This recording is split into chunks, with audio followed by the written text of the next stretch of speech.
Hey, welcome to the Killer Be Killed podcast. I'm Damien with my good buddy George Hutchins. And yeah, we had a lot of stuff going on. First, uh, yeah, we had I had Jeff Anderson on for the podcast. We're going to be airing that in a couple weeks. That is, it's going to be like the survival episode. We learned a lot of cool things on there. He's a really knowledgeable guy. Looking forward to that. A lot of things happening in the news, but it looks like, dude, we got some new instructors coming on. Yes. So we brought on a new one today. Welcome, Timothy. It's great to have you, my man. Awesome. And we're working on a couple more. So good Yeah, times. Good yeah. I times. Lots of said fun. we're, again, if you're interested in that, you can reach out to customer service, reach out to George. If you go to myselfdefensetraining.com, click on programs available, and you'll see the instructor course. Fill out the application there. Hit us up on social media. Yeah, we're starting to, we're growing it, and yeah, it's great. It's an awesome time to be doing it. With everything starting to, like my area, everything's starting to reopen up. People are looking again. So and again, like it's the martial arts alternative. Most people are going to want to stay with you. You can get them up to speed in several weeks, and then yep, every once in a while they come with you. So how it works is you're training. Say you're training on your own with the videos, and then online, and then you get with your instructor once, twice, 3 times a month, and 4 times a month. yep, However much you can do it, and you train and you work out, and then when you're not there, you do the stuff on your own pace. that's right. So it really accelerates your learning, and everything is all detailed out for you on the training platform. And then your guy will take you through it. And then if it's something like you want to be an instructor and this is something you want to do, then we'll teach you how to certify and train guys. And even if you don't have that much experience doing it, um, coming on with as a new instructor, uh, we do everything for you, and we coach you through it. So it's not just hey, here's how you're going to get certified. Here's all the information. We take you step by step through the process. That's right. So yeah. So again, if it's something you're interested in, great. And of course, we've got the training, myselfdefensetraining.com. You can start like One Shot Fight Enders is a good place to start. 60-minute self-defense is a good place to start. Or if you want to jump right into the elite membership, all the options are on there. And then finally, we've got our Bodyguard Bulletproof backpacks, which are at bulletproofbodyguard.com. It's our patented design. Those are starting to fly out the door as we're starting to develop dealerships and those relationships. So anyway, I don't know. I just got this in this one. Did you see that Mike Tyson got into a fight on an airplane? I didn't, but I want to see this now. Yeah. Someone, of course, got video. I'm going to say that, most guys who like really train are generally non-violent people. I mean, Yeah. And you get to, Mike Tyson, okay, like when he was like in his prime, and then, you look at when like Customato, you think about how, to be that awesome, of a fighter in his prime. I'm like, yeah, there's got to be. He was on Rogan the other day. He said some interesting things. At first you're like, it's strange. You're like, okay, this guy is, you know, he's, okay, he'll say something that's like out there, but then all of a sudden he'll say a few things that are like right on. And you're like, holy crap, So he's pretty insightful, even though, again, we want to think of him as this brute. And, he's done some crazy things. But again, that is part and parcel to him being as focused in one Yep. area and as good in one area as he is. Plus, then he was getting, he hates Don King because after Customato died, how he was handled. Yeah. It was a problem. And you could tell, again, but Tyson in his prime, man, forget about it. Oh, yeah. And so the story goes, as I read this, let me just share my screen and then we'll go through everything with you guys. Chrome tab. There we go. All right. Let me see. It's up. It's up. Okay. So Mike Tyson seemed to lose his cool on a plane Wednesday night. This is reported by TMZ, repeatedly punching a man in the face after the guy had apparently annoyed him. First off, why would you mess with Mike Tyson? Yeah, like you just Who looks at Mike Tyson and says, "Yeah, I'd like to fuck with him"? Yeah, you're a moron and you're an asshole, and this guy is already an asshole, and I hate him. Yes. Right. So a witness that played said he and his friend were boarding Tyson's flight. The boxing legend was initially cool with them and the other passengers. Of course. Yeah. Right. The witness tells us Mike took a selfie with him and then was patient with his overly excited buddy who kept trying to talk to the 55-year-old fighter as he sat behind him. Yeah, leave him the fuck alone. Exactly. Eventually, though, we were told Tyson had enough of the guy behind him talking in his ear and told him to chill. When the guy didn't, that's when Tyson started to throw several punches. So my guess is like he just hit him, but he didn't really hit him. Yeah. Because if Mike Tyson was going to hit you, you wouldn't need multiple punches. Yeah, man, you're going to stay hit, right? I'm like, I can't. What kind of? I mean, this guy looks like an asshole. He does. Leave him alone. It's like, would you go up to a tiger and just start poking it in the eye? Right? I don't. Listen, he's clear. And then his face with all this bullshit, he just wanted to be the guy that got hit by Tyson. Let's just watch the video. Hold on, let me full screen it. There's gonna be an ad. Uh-oh, the hell is that? Okay, TMZ. Jesus. Okay, let's get this post. Hold on one second. Yeah, no, that little cut on your head, dude, you didn't get beat up by Mike Tyson. Yeah. Excuse me. I sneezed. Okay, Mike Tyson repeated. Okay, this is where I saw the original story. I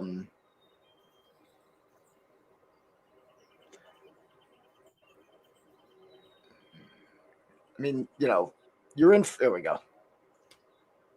Yeah, I don't know why it wasn't on. This is originally from TMZ. Okay. Uh-oh. Maybe in for another. You don't marry the like of your life. You marry the love of your life. And on your wedding day, you don't want to like the way you look. Nicer ad than that last one. Love the way you look. And we're here to help with designers like Joseph Abboud, Calvin Klein, and Vera Wang. Men's Warehouse. Love the way you look. Okay. Now this one shows the fight. Hey, Mike, come on. Let's go stop that. Let's do the horse, man. Hey, Mike, come on. Let's go stop that. Let's do the horse, man.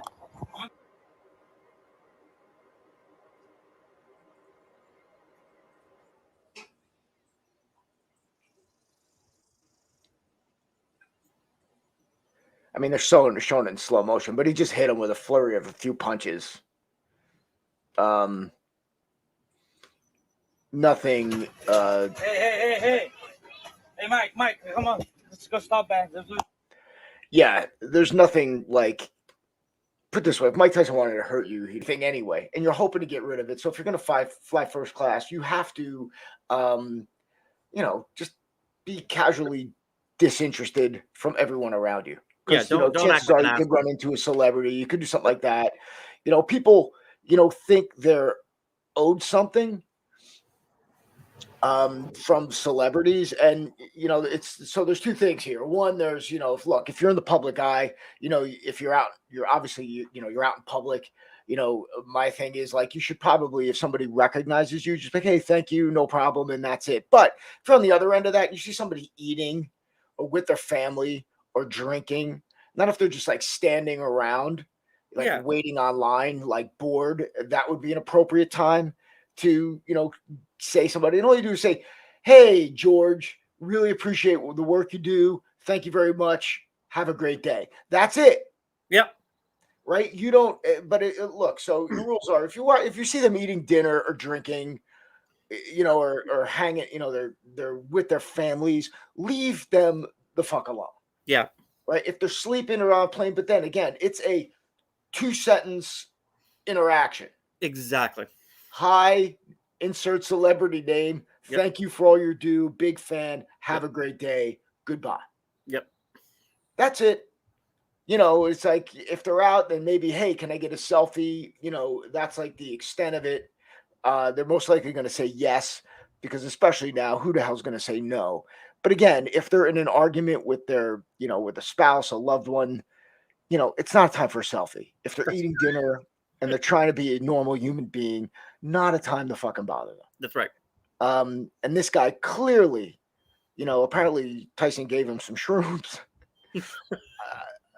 Yeah, all right. You know, I get it. I'm exploring those. And they, you know, they're using them to treat, you know, PTSD sufferers. There's, you know, there's something there, value that medicine has been seriously exploring over the last several years. But be that as it may, leave him alone. And Mike, you know, moving forward, just don't give anybody shrooms. Yeah, but how the fuck do you score shrooms from Mike Tyson? Like, did the guy just fucking ask, "Hey, do you have shrooms?" Or did Mike Tyson be Right. like, Well, "Here, I shut up know and use your shrooms"? he was literally just on Rogan talking about it and doing it. And he has the weed company and they do psychedelics. Gotcha. So I don't know if you saw his product. He's got little edible ears. Yeah. Ear chunks. Did you see that? I haven't seen it, but I've heard of it. Okay, hold on. Let me get the image up.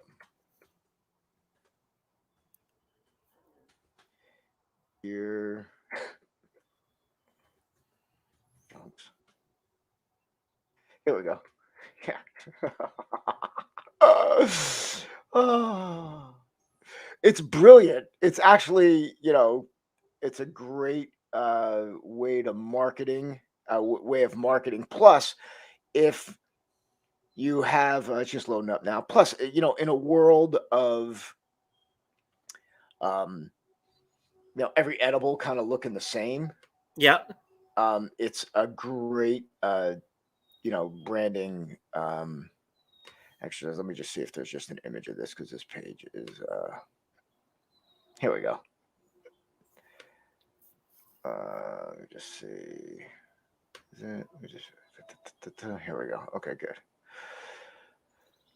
And share. Okay. Here we go. Yeah. Can you see them? Nice. Yeah, they're freaking great, dude. Their ears with a piece of ear taken out. Nice. So they're Mike bites, which again, obviously, you know, when it happened, and you know, you're looking at the incident, but again, you know, as time moves on, you know, we're all having fun with this. Yeah, why not? Do you think Holyfield gets a kickback on those too? That'd be interesting. You probably could use it. That's right. But yeah, you know, yeah. Because if he's not yet, there will be a lawsuit, and we will hear about it. Yeah, but no, they probably got, you know, something worked out. So, yeah. So anyway, one of the items I wanted to talk about today regarding self-defense. Oh, before I do that, I don't know if you saw it, especially in LA, there's a lot of follow home robberies. Yes. So basically what's happening is that if you look like you have something, so you've got a nice car, you know, you have nice jewelry, you've got nice clothing, there's people who are following. I mean, I guess they're referring to them as gangs, which means more than one person are getting in their cars and following you home. And then they're just, you know, or they're, you know, they're following you till they get a point of opportunity, and they'll jack you out of your car, steal, especially if like people are coming out of high-end jewelry stores and they look like they just made a purchase. Yep. So again, at the end of the day, biggest thing is how to prevent this. I mean, when somebody is already physically attacking you, if you're not properly armed or trained, you know, you're going to get in trouble and you're going to get it over your head. So the biggest thing you can do is freaking pay attention. Right. So you got to be hyper aware, especially, you know, when you're putting yourself in these situations where you have a likelihood of possessing something somebody would want. Yeah. People will be telling you to not to refrain from certain activities and stop wearing certain, let's not take the Rolex. Let's not wear the Rolex when we're going through Port Authority, like that kind of shit. Yeah, I mean, we talk about that too with people who are traveling to to different countries, right? Just Right. yeah, But don't set yourself up. keep in mind, we're all 3 bad decisions away from a disaster, right? So this goes with everything. Like you can make one bad decision, probably 2 bad decisions, but then the third decision, I mean, it could be something as simple as, okay, I'm going to leave a little later. I'm going to take a different route to avoid traffic, and I'm going to pull all the way up in front of the car in front of me. Yeah. Right? So you've already now put yourself, one, the decision to leave later, that happens. 2, taking a certain route to avoid traffic is taking you through a different area. And 3, how you position yourself is, is like the killer, right? So you got time, you got position, and you got location, right? So you've made 3 bad decisions that all of a sudden now putting you, potentially put you in harm's way. And that happens just in the slightest. Remember when JFK Jr. crashed his plane? Yes. And the first time I heard this, and I was like, holy shit, it was right. And the guys, the expert they had on from said Air Force, it was a pilot. It's like, look, you're 3 bad decisions away from disaster. And he goes, in his case, he made one, they left later than they were supposed to leave. So they were leaving at night. 2, it was dark, it was dark out and foggy, and he wasn't rated, so fog came in. So he shouldn't have been flying. And 3 is he took a shortcut to Martha's Vineyard, where normally he would follow the road because he wasn't instrument rated on that plane yet. Yeah. So those 3 things, just snowballed and led to, you make one bad decision that leads to another decision. So he left later, should have stuck to the road, right? And probably should have not made the attempt to go through the fog. Yeah, well, been aware of weather too, right? Exactly. Yeah. So again, these are things, you have to consider, when you're setting yourself, and be aware of that. It's like, okay, I made this decision to get off the highway and take the shortcut, and now I'm in a crappy part of town. Maybe I should reverse that decision to get back on the highway and get into traffic, right? Yeah. I mean, shit like that. So first and foremost, 1. 2, always leave enough. So again, we cover this in the awareness course. Always leave enough space in front of you and leave an option so you can pull away. Yep. Right. And 3, if someone is following you and you notice that, so you make a couple of abrupt, if you think someone's following you, make 3 right turns. Right. So you make 3 right turns and they're still behind you. That's it. Just don't do it in the same spot because you look like an idiot. Right. Actually, right. Not like literally, but yes, 3 right turns in your car, walking, whatever. No. So that's the case. Again, if you're walking, you just abruptly, if you think somebody's following you, just cross the street. Yeah. Right. And just change direction completely. If you're driving in your car, you make 3 right turns. And then if they're still following you, you got a problem, dial 911 and don't stop. Give them your location and look for a cop or find a local police station. Yeah. Right. And that's it. Give them your location, give them the cross street. And that's it. I mean, even if it's, something that is as, somebody else is just lost or thought you whatever, just, take care of it. But again, these people are sizing you up. So they're not just randomly following you home. They have to make the cost benefit analysis that you have something that they want to take, right? Yeah, they've made the decision long before. Right. And they're following you, they're sizing you up, seeing if they okay, they got a $5,000 watch on. All right, is that worth my time? Does this person look like they're going to be much of a fight? Yeah, all right, let's go.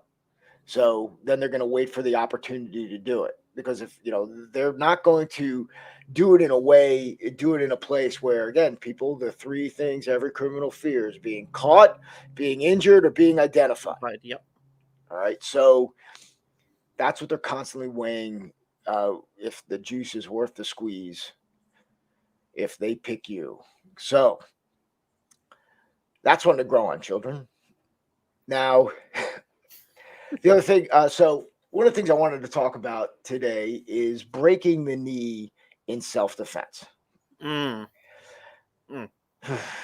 Now, there's a lot of people that do understand this, but there's a majority of people that don't. They think that you can instantly kick someone's knee and break it.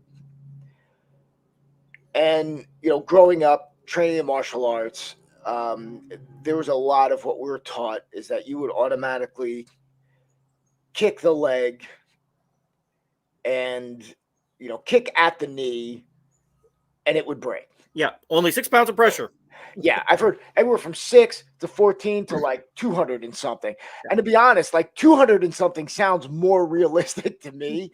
If the leg is like, and in order to do it, the knee's got to be fully extended, right? And it's got to be like the heel's got to be locked into the ground.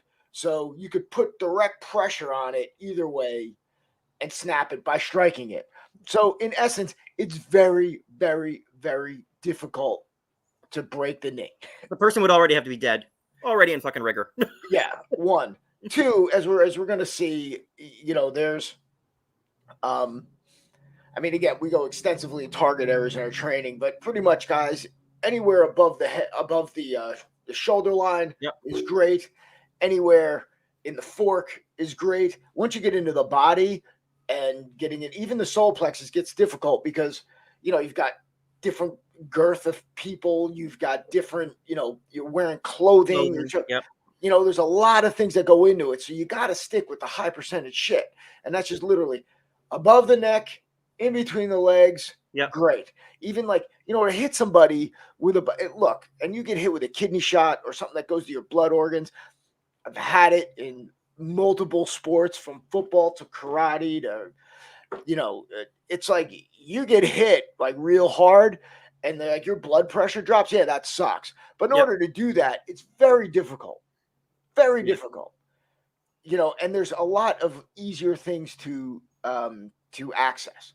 So that being said, you have to, when you're looking at these things, you really got to reflect against the reality of, is it that easy? Right? And the other thing you have to consider is that, like, actually kicking in self-defense is very difficult. 100%. Mainly because it's all about balance. So it's one thing if you're closing the distance on somebody, or if you're coming in, like if we would hit, like, I'm just thinking of a scenario, we would come in again, if you're in a personal protection situation where you're coming up behind somebody and you're like grabbing them and you're hitting the shoulder, you pull the shoulders, you hit the back of the knee out to fold the knee, to bring them down, to control them. Yeah, that's one thing. You're not breaking the knee, though. That's right. You're just taking them down and bending. Just simply breaking balance. Right. That's all. Yeah. And then if you're facing somebody, it's about just closing the distance, stopping their momentum with a front kick or that quick chambered side kick or the whip kick, or just to get them to stop their momentum so you can close the distance and come in. But most of your self-defense is going to be done with your hands. Yeah. Add to the fact that given what terrain you're on, if you're on ice, snow, sand, you're standing on debris, even on like a street, there's a curb, there's cobblestone, there's, wood stump, rocks in the woods. There's so many other changes in elevation that will mess up your footwork that you really need to be planted, because if you don't have any balance, you're done. Yeah, you're screwed. You're not going to put any technique. You're not going to be able to run away. You're not going to put any force into whatever strike you're doing. And, you're going to be taken down. Yeah. So again, the three pillars are, distance, momentum, and balance, right? How far you are, distance, position, 4 pillars, sorry. Distance, position, momentum, and balance. Yeah. So where you are in relation to the target, how, and that includes how far you are, and then momentum and balance. Increase your momentum, stop his, keep your balance, break his. Yes. All right. So really, we always go back to this thing. So now, first article I'd like to share with you is from Black Belt, and it is called Self-Defense for Minimalists. I guess Here it's we a go. column. I don't know. So put it this way. If you're not a minimalist when it comes to self-defense, you're not doing self-defense. Right? You should always look to simplify in whatever you do. So this is the Georgia Stomp, which is basically a front kick. And this typical, black belt. I don't know if you guys can you guys seeing that? Yeah, we're seeing it. Okay, pop up. Now we're seeing an advertisement. Yeah. Okay, so this is the perfect. I mean, these are classic, right? And again, having been in Black Belt magazine, and done these, they're fun. But it's like the comic strip, whatchamacallit, technique. So this guy's just doing a front kick to the thigh. And there's nothing wrong with doing a front stomp kick. But here you have a guy. This is not breaking the knee. This is just hitting the side of the knee and the guy collapsing. Again, I'm not going to say that can happen. Anything can happen, but understand what you're looking at here. If you're in a sparring situation, again, obviously people move and people are ready for you to do something. So again, this is not a breaking the knee technique. So here's an interesting one. Okay, now he's doing the front, like they're talking about stomping on the ankle and things like that. Well, first, again, if you're headlocked like this, you're probably not gonna be able to lift your leg up. Yeah. Because if someone's like, they're not if they headlock you and sit there, why are they doing that? That's right. Right. So are they moving you from one place to another? Are they punching you in the face? Yeah, there's gonna be punching or ragging or whatever, Yeah, they're not gonna grab and hold you, to get you. And if they get you to say uncle, they're not trying to kill you. You probably know them. So your best bet always is to use your hands to try to find his nuts or his face, and then go to work from there. And your legs are going to be moving around, because if he's trying to throw you with that headlock, you're not picking your head up. You're not picking your feet up. Sorry, you're going to be pulled. Your weight's going to be moving over his hip, right? So, that's really the biggest takeaway, from this when you're looking at it. And this is what we look at. We look at the validity when we're evaluating any self-defense. We're looking at, the reality of, what is the intent of the attack? Yes. Right. And if someone headlocks you, there's a good chance they probably had a little grappling, so they're either trying to throw you to bring you on the ground, or hold your head to punch you, or to move you from one place to another by your head, which is not a bad come along, by the way. That's right. Also, keep in mind, they're going to be probably bigger than you, because anyone who tries to grapple somebody, unless they're really trained, they're most likely, going to have the confidence to feel that they can overpower you. Yeah. So, here's another one. Okay, guy comes in with a heel of hand, which is fine, whatever. I'm not shit talking that, but it's just follow-up kind of takedown ankle thing. It's like you're driving in with your hand and your foot's coming through. You're going to continue to drive with that foot, and that guy's not going to necessarily stay there. If I hit somebody, if you get them clean, their feet are moving. That's right. Or you knock them out, winner, chicken dinner.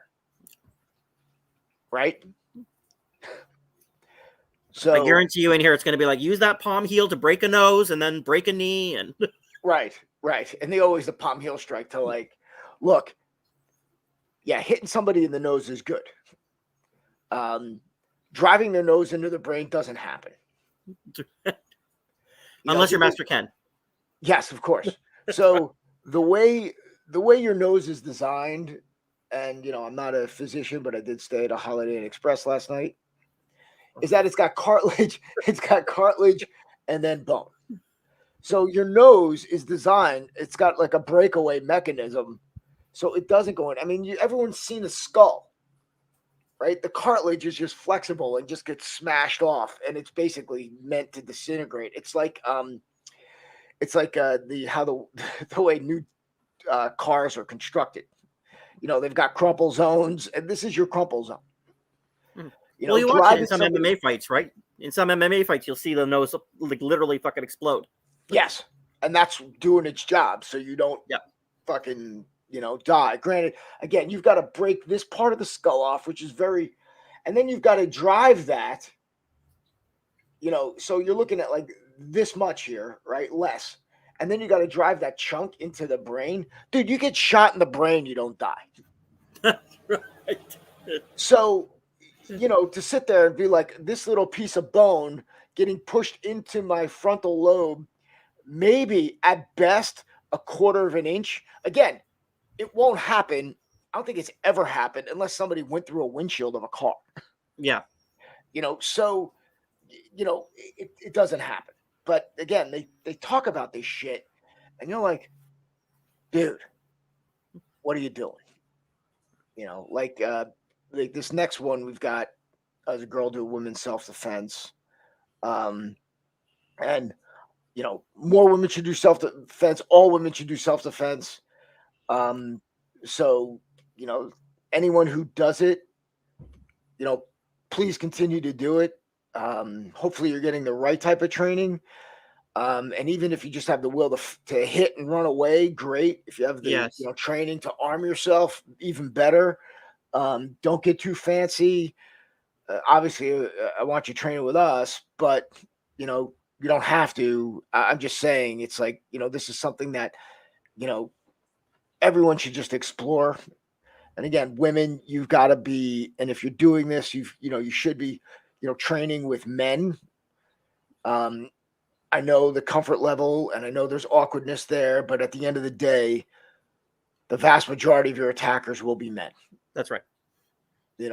But again, like the upside is, like we talked about in the about Gavin DeBecker, according to his numbers, I don't know how they arrive at these numbers. He's like 98% of all attackers are persuasion attackers, which means that they'll try to convince you to do something. Yeah. Right? They'll try to get you to acquiesce and submit. They'll even threaten you. They're not planning on too much resistance. They're planning on some, but they're not planning on you fighting back incessantly. It's like only a couple percent are what he calls power attackers, which are guys who would just come in hell-bent for leather and they just want to fucking destroy you. Yeah, they don't give a fuck either way. I mean, that's obviously a greater problem and requires a lot more preparation and training in order to survive. But for the most part, you've got, those persuasion attackers. So here, a woman, she looks like she's in good shape. So let's see what she has to say. There are a few techniques that I favor most. Breaking items such as the knee, the ankle, neck, elbow. These are all really effective. One, because you damage. Okay, so breaking the knee, the elbow, the collarbone, and the neck. First off, not easy to freaking do this at all on any level without extensive training and power, and still not what it's like telling somebody they're going to go break somebody's neck. Yeah, we've talked neck dislocations, and I mean, you have to have somebody pretty fucked up already before you could even consider doing something like that. Right. It's funny because they were doing MMA, like some guys were sliding off their chokes and getting in the neck cranks and tapping guys. And that guy was like in a position like we teach. His body was laid out, and and he's already in there. And it's like, yeah, holy shit. It's a lot to do. These are like the last things I would recommend anybody to attempt in self-defense. Even if you're fucking trained. Yeah. Dude, if you could break an elbow, you can knock somebody out with a strike. way before that. So if like breaking an elbow's here, developing enough power in a strike to knock somebody out is here.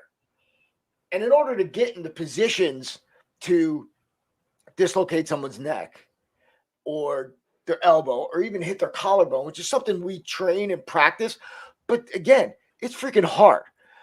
I broke a kid's collarbone once, and it happened in football when I was 9th grade. Tim Smith, much love. We were both going for he was a corner, I was a middle linebacker. We were both going for the same pass, and we ran into each other, and my shoulder hit his collarbone, and boom, he went down. But I was like 165 pounds running full speed with the freaking uniform on. Like, we practice it with our edge of hands and coming down and hard again, but we're not like, guaranteeing to break the collarbone. So again, we, I think we just lost George in the stream. He'll be coming back. So again, hitting that collarbone takes a bit of training, takes a bit of strength and power. Okay, George is back. Or he's not back. So anyway, here we go. Damage the assailant. 2, when you break something, they're less likely to follow you. They're less likely to run you down. Okay, again, by the time she talks about when you break something on somebody, they're less likely to follow you. I'm like, again, the thing here is, we're not really reflecting on what happens in an actual assault and what happens when somebody is, by the time you're in positions, even if you were the skill and the training and the power to break someone's joint, it's far beyond, following. I mean, it's like,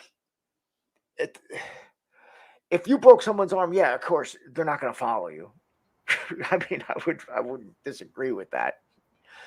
But, again, you're getting in this thing where it's like, this is our first line of self-defense. And, in order to get, as I was saying before, in order to get in these positions of breaking someone's collarbone, I mean, you've passed up a lot of opportunity. So here we go. I'm back now. So I apologize. Bad weather here. It's been like on the fritz, so my Wi-Fi has been kind of in and out, but I'm here. Okay, I saw that. All right. Away and escape. We missed you. To break the knee, you need to come at one of 4 angles, actually 5 angles. Basically, you come to the knee as a cross. Step this way. Cross here. So you can hit up and in to the side, up and in to the inside, down and in, or straight back to lock out the knee. When you use that, coming up and in with a front snap kick, use the ball of your foot again here, or straight in here, or if you want to come onto the inside of the leg, use your opposite foot and come up here, or in and down here. Oh. Okay. Oh. So first, again, she's just kicking at the knee. And again, for the guys, like we mentioned before, the guys, like, again, you can see his leg is stuck in the mat. Yeah. But, chances are he will, if you hit someone, like if your knee's locked in, right, and you hit my knee hard enough where it would break, I bet you'd venture to guess what would happen first. I would fall down. You would think so, wouldn't you? Before my knee broke. That's right. In any of those kicks. Any of those kicks. The only one is if you're coming up straight down. But again, I mean, I've been hit, believe it or not, in judo where, somebody's coming in or, or wrestling or they taking a shot on me and they've put their whole shoulder into my knee and pinned my leg, you fall down. Yeah. You don't stay up. Your leg, as you said before, has got to be braced on something else. So if we were curb stomping this dude, I'd say yeah. But you hit somebody hard enough where it's going to break, they're going to fall down. Unless their upper and lower legs are pinned. Right? So none of these will work. Even if you hit it hard enough. Let's keep going. As you can see, that locks out the knee. And if you use that full force with a kick, boom, that will break the knee, allowing you to escape. At the most, you'll hyperextend it. At the most. You will not break it. You will not break it. Again, you're better. For women's self-defense, there are a few techniques. Okay, so, you're better off, spitting in someone's face and running away. Yep. Right? I'm like, the least amount of contact as possible. Coming up and doing the knee, and it was funny. So the first time I realized how hard it was to break a knee was when I got into a scuffle in literally, I was in 6th grade, 7th grade, and one of the local guys, Rodney, we're at football. We're at the football field, and he kicked me in the knee. I mean, it was locked out, but nothing happened. So eventually I was like, wow, I always thought if you just kick somebody in the knee, it would break. Yeah. Like glass, just shatter. Right. Now, I tell you, I beat the shit out of Rodney because his intention was to break my knee. So that's what really pissed me off. Are you friends with Rodney now? Is Rodney still around? I'm probably friends with him on Facebook. Yeah. Rodney, you watching this, bud? Right. So, yeah, man. So it was then I started to realize it. And as you're doing these things and you're practicing and you're just learning these techniques from your instructors and you're just taking them for gospel. And you really got to reflect on the reality of what the hell we're looking at. Now, there is a guaranteed way to break the knee, and I'm going to share that with you now.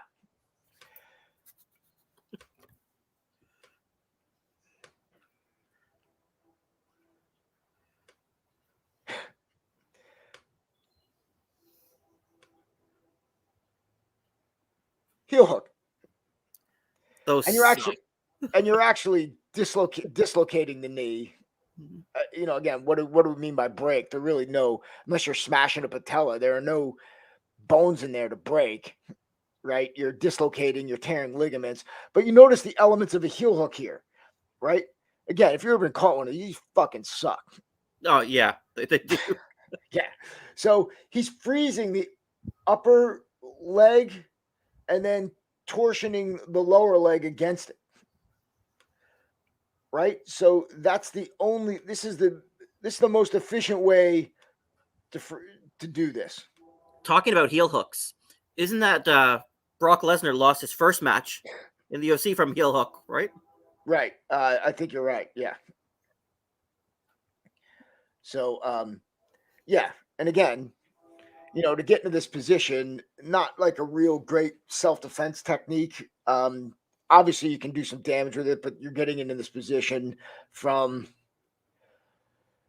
an awkward spot, which you'd want to avoid anyway. So there's, 100%. If you go on the ground, the best thing to do is get the hell off it, right? So again, but you see the elements that go into actually destroying the knee, which is putting torque on that knee by freezing the upper and then twisting. That's really the way that you break, that you would tear ligaments and do damage to the knee. Yeah.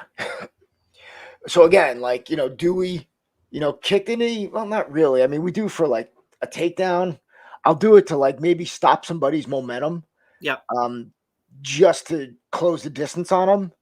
Said somebody's coming at you batshit crazy and you step out of the way. You would kick just to try to just stop, just to kind of hold them in place while you shifted your momentum to attack them, right? So, again, that's why we do the forward direction shit, our training and all the other stuff. So, yeah. So again, breaking the knee, just take it off your freaking list. Don't care. I mean, again, if you're sitting there and you're thinking that you're going to go in and break joints with strikes, don't. Yeah, it's not going to happen. Yeah, please, please, please don't. I mean, the best way to do. I mean, the best way to break joints is with joint locks from judo, jujitsu, and that's it. And whatever other grappling art we have that's been proven to work, where you're putting your whole body against a joint, not just you striking it. I mean, when people even like come in and like hit the arm and hold it and stuff like that. I mean, there's shit like you're holding my arm and I hit it up. I mean, the stars have to be aligned in order for me to do that. Even coming in and breaking it, like you always see people break it over their shoulder. Dude, no. I mean, honestly, like you're going to wind up coming off of it and moving your elbow. You're not going to like hitting it, don't bother. If you can hit this, you can hit this. Hit this and end it. Okay, don't fuck around with the other stuff. So, yeah, that's what I got for today. I'm batting 1,000 today, right? The storm, now a train. Yeah, it's good shit, man. Look at that. Just hop on that like a hobo and We do get some hobos walking up and down the trails, actually. Sure. I knew a guy used to do security for the trade tracks, and I'm like, hey, he's like, there's hobos on there still. That's right. I'm like, damn, I'm sure. They're all on their way to freaking California. Yeah. Good times. Good times. So what do you got going on this weekend? Not a heck of a lot. I'm just kicking back, relaxing. Had a rough weekend last weekend, so just taking a little relaxed time, Right. All right. Well, hopefully we get we'll keep we'll keep on doing what we're doing. Again, I'm excited about the new instructors coming on board. Yeah. Really, I'm having just a bit of a hard time hearing because of this nonsense. I get the longest freaking train coming by. Right. Well, again, at the end of the day, you can always get earphones. Yeah. You want me to run in and get? Yeah, exactly. That's right. So yeah, man. So I said excited about new instructors. I said the backpacks and the training system is in full force. New members every day. So if you want to train with us, check out myselfdefensetraining.com. Want to be an instructor? Check out the instructor page on there. You want bulletproof backpacks? bulletproofbodyguard.com. Okay. Thank you very much. On behalf of George and myself, again, like and subscribe. Thank you very much for listening. If you're not listening live and you're listening recorded, much appreciated. Put your comments below or hit us up with customer service at theselfdefenseco.com, and we will be there. All right. Have a great day. Talk to everybody later. Train honestly.